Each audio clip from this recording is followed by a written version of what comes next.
दोस्तों नमस्कार। आईएएस हिंदी के इस प्लेटफॉर्म पर एक बार आप लोगों का फिर से स्वागत है। हम लोग अपने साप्ताहिकी सीरीज के अंतर्गत आज 22 जून से 28 जून के बीच Dainik Jagran, the Hindu, business line, Indian express, Jansatta तथा अन्य अखबारों में जो महत्वपूर्ण न्यूज आया है, जो हमारे BPSC prelims point of view से इम्पोर्टेंट है, उन न्यूज पे चर्चा करेंगे। चलिए शुरू करते हैं। एफडीआई प्रत्यावर्तन। एफडीआई प्रत्यावर्तन वित्त वर्ष 2014 में $9.8 बिलियन था, जो बढ़कर वित्त वर्ष 2024 में $44 बिलियन हो गया है। ठीक है, आय का शुद्ध प्रत्यावर्तन जो वित्त वर्ष 2024 में $53 बिलियन होने का अनुमान था, वो उससे भी तेज़ी से बढ़ा है। ये एफडीआई प्रत्यावर्तन क्या होता है?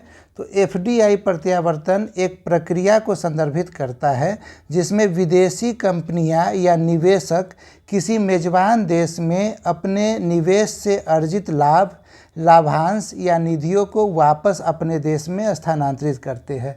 यानी जैसे अमेरिका की कोई कंपनी भारत आती है, भारत में वो पैसा कमाती है, जो उनके लाभ है, लाभांश है या जो निधियां है, अब एक समय के बाद वो उसे वापस लेकर अमेरिका चली जाएगी, तो उसे बोला जाएगा एफडीआई प्रत्यावर्तन। ठीक है, तो ये फैक्ट आप याद रखिएगा, $44 बिलियन। आगे देखते हैं।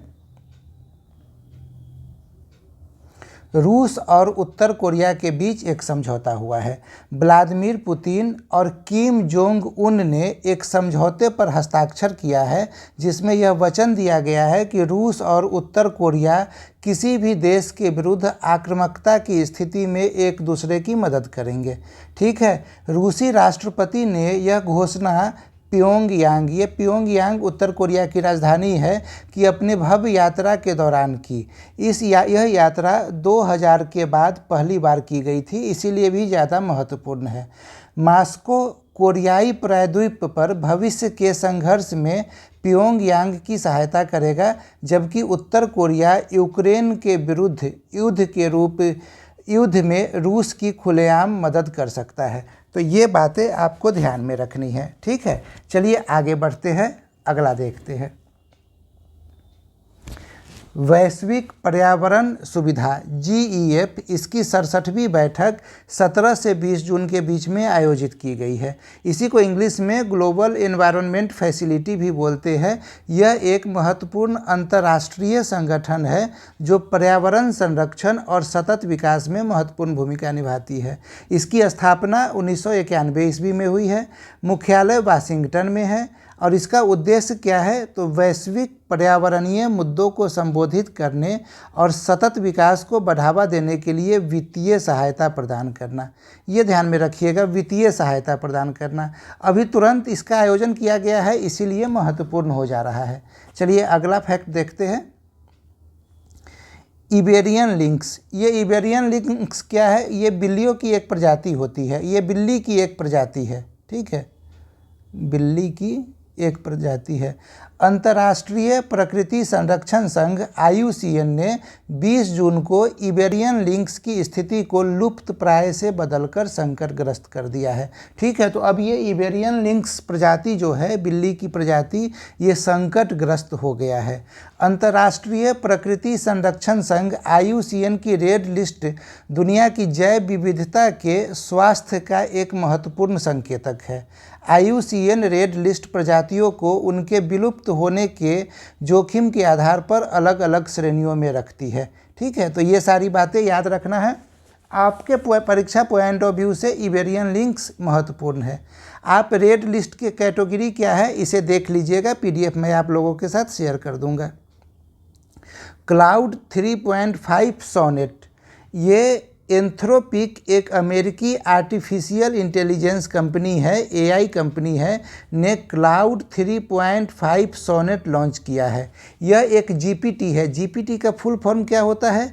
Generative pre train transformer. ये याद रखिएगा, BPSC ने पिछले बार से फुल फॉर्म पूछना भी शुरू कर लिया है। तो generative pre train transformer GPT एक प्रकार का आर्टिफिशियल इंटेलिजेंस मॉडल है, जिसका उपयोग मानव जैसा टेक्स्ट टेक्स्ट समझने और बनाने के लिए किया जाता है। तो चैट जीपीटी आप लोग लगातार सुनते होइएगा। तो ये एंथ्रोपिक कंपनी ने क्लाउड 3.5 सोनेट को लॉन्च किया है, तो ये याद रखिएगा। चलिए आगे देखते हैं।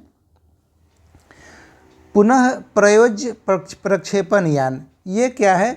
तो इसरो ने रविवार को कर्नाटक के चित्रदुर्ग स्थित वैमानिकी परीक्षण रेंज के तीसरे पुनः प्रयोज्य परीक्षण यान RLV लैंडिंग प्रयोग LEX को सफलतापूर्वक पूरा किया। तो ये कहाँ से किया गया है पूरा, ये महत्वपूर्ण है हमारे लिए, चित्रदुर्ग। ठीक है, ये ध्यान में रखिएगा। इसरो के बारे में कुछ बात। वर्तमान में अध्यक्ष सोमनाथ है। स्थापना 15 अगस्त 1969 को हुआ। संस्थापक थे डॉक्टर विक्रम साराभाई और मुख्यालय है बेंगलुरु। कभी कभी इस प्रकार के फैक्ट भी पूछे जाते हैं BPSC और UPPCS के एग्जाम में, तो आप इसे ध्यान में रखिएगा। अगला देखते हैं। अन्नदानम और अंग प्रदक्षिणम। ये अन्नदानम और अन्न प्रदक्षिणम क्या है, जरा इसे समझ लेते हैं। 17 मई को मद्रास उच्च न्यायालय की मदुरै पीठ ने नेरुल सतगुरु सदाशिव ब्रह्मोंद्राल की समाधि पर अन्नदानम और अंग प्रदक्षिणम को फिर से शुरू करने की अनुमति दी है। सदाशिव ब्रह्मोंद्र कौन थे? तो ये 18वीं सदी के एक प्रसिद्ध योगी थे। अन्नदानम का अर्थ होता है मुफ्त भोजन देना और अंग प्रदक्षिणम का अर्थ होता है मंदिर के चारों ओर घूमना। इस मामले में मद्रास में भक्तगण क्या करते हैं? केले के पत्तों पर लौटते हैं जो अन्य भक्तों द्वारा भोजन करने के बाद छोड़े जाते हैं। ठीक है, जो भोजन केले के पत्ते पे भोजन किया जाता है और जो भोजन बच जाता है उस पे भक्तगण लौटते हैं। ऐसा माना जाता है कि इससे आध्यात्मिक लाभ मिलता है और यह 100 वर्ष से अधिक वर्षों से एक प्रथा चली आ रही है। तो अन्नदानम और अंग प्रदक्षिणम आप समझ गए। मद्रास उच्च न्यायालय के मदुरै पीठ की ये निर्णय है, वो भी आप समझ गए। आगे बढ़ते हैं।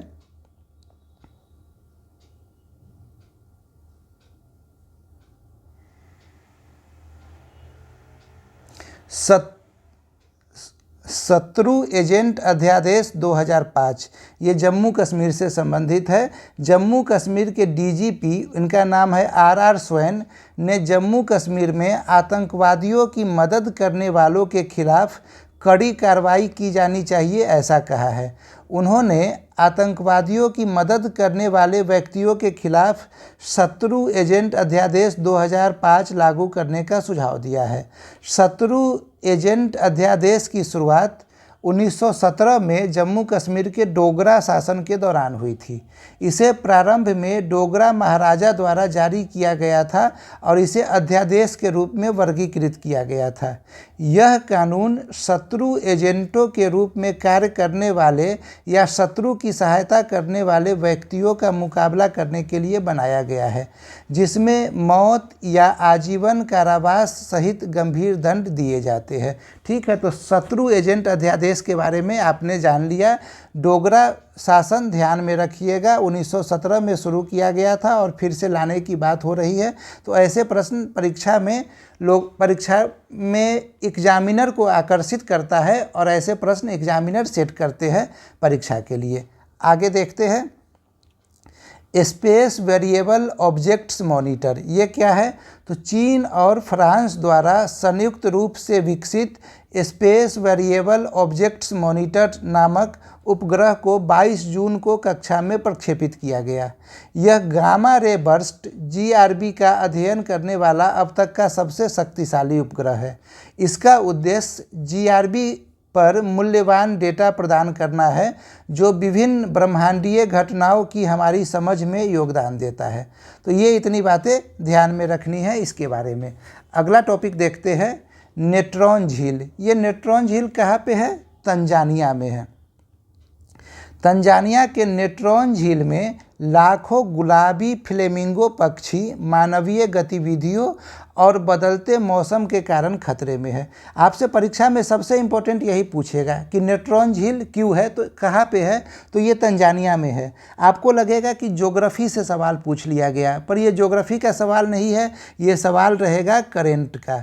ठीक है, तो ये आपको ध्यान में रखना होगा।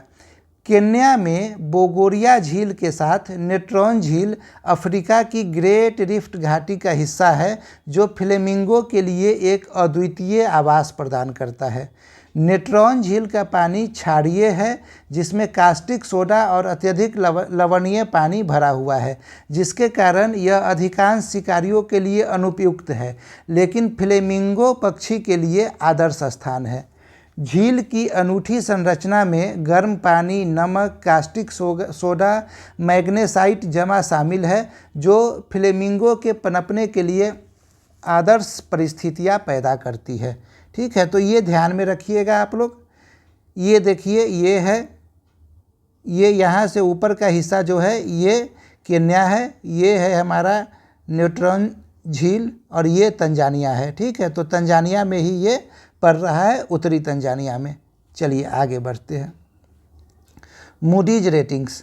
मूडीज रेटिंग्स ने चेतावनी दी है कि भारत में बढ़ती जल कमी और जलवायु परिवर्तन के कारण लगातार बढ़ रही प्राकृतिक आपदाएं खपत में वृद्धि और तेज़ी से आर्थिक विकास के बीच देश की सॉवरेन क्रेडिट रेटिंग को नकारात्मक रूप से प्रभावित कर सकती है। ठीक है, तो ये ध्यान में रखिएगा कि मूडीज रेटिंग्स जो है वो क्या कर रहा है, कुछ निगेटिव इम्पैक्ट बता रहा है। किस चीज़ के का? तो जलवायु परिवर्तन का, प्राकृतिक आपदाओं का जो निगेटिव इम्पैक्ट पड़ेगा उसके बारे में बता रहा है। मूडीज की स्थापना 1909 ईस्वी में की गई थी। इसका उद्देश्य स्टॉक और बॉन्ड तथा बॉन्ड रेटिंग से संबंधित सांख्यिकी मैनुअल तैयार करने के लिए की जाती है। 1975 में कंपनी को US securities and exchange commission द्वारा राष्ट्रीय स्तर पर मान्यता प्राप्त सांख्यिकी रेटिंग संगठन के रूप में पहचाना गया था। ये सब मूडीज के बारे में बात है, आपसे परीक्षा में नहीं पूछा जाएगा। ये ध्यान में रखिएगा कि 1909 में इसकी स्थापना हुई थी। आगे देखते हैं।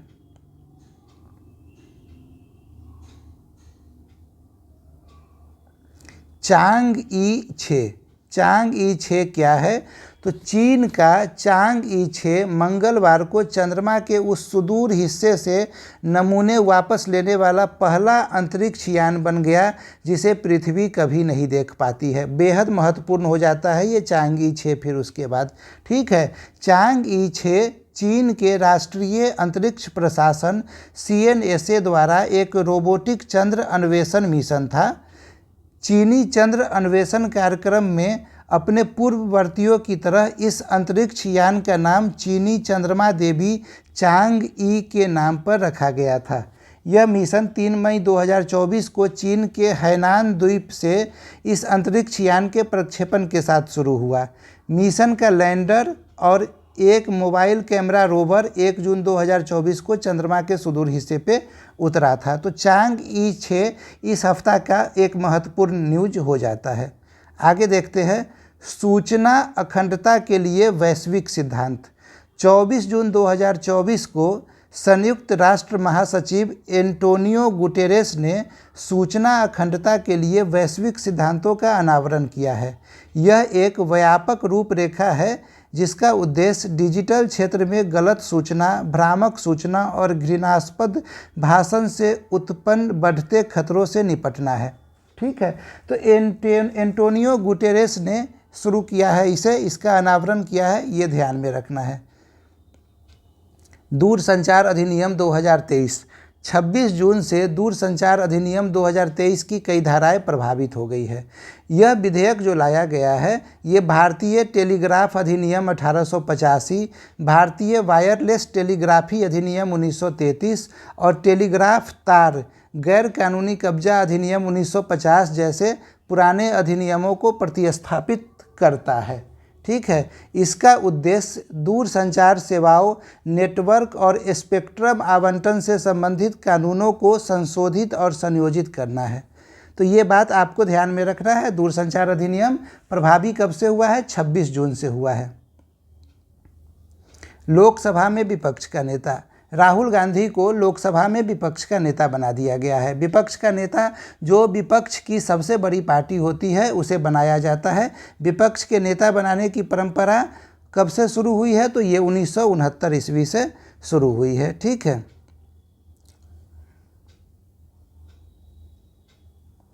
बोर्नियो हाथी, सबा मलेशिया में और कालीमंतन इंडोनेशिया में पाए जाने वाले बोर्नियो हाथी को आधिकारिक तौर पर IUCN रेड लिस्ट में लुप्तप्राय घोषित किया गया है। ठीक है, तो ये तो बोर्नियो हाथी लुप्तप्राय हो गया, ये तो इम्पोर्टेंट हो गया, लेकिन साथ में सबा कहाँ पे है? मलेशिया में, और कालीमंतन कहाँ पे है? इंडोनेशिया में। ये भी महत्वपूर्ण हो गया। और ये दोनों जगह क्यों फेमस है? तो बोर्नियो हाथी के लिए फेमस है।